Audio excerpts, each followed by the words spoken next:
long time ago, back in '57, I started working for a Ferguson dealer.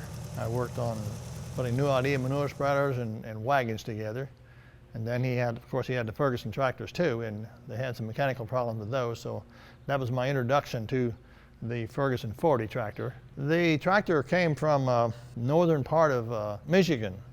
The guy that had it had got it from his father, I believe, and the father was gone, and he wanted to sell it. So that's how I found it. And but since I've got it, I have plowed with it and used it, and we just drive it around a lot of times in tractor drives and so forth, and parades and so forth. So that's about all the work it does anymore. It'll go 18 miles an hour.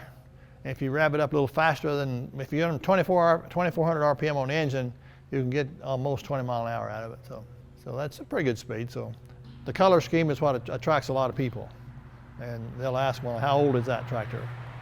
And ask all about it. But yeah, it's just a handy all-around tractor. You know, we buy them when they look ugly and fix them up and doctor them up and make them look good again. So that's basically why I've got it, because I like that color and that tractor. So this is just strictly for play. Yeah. Several years ago, my daughter bought me a T-shirt that says he still plays with tractors, and that's true.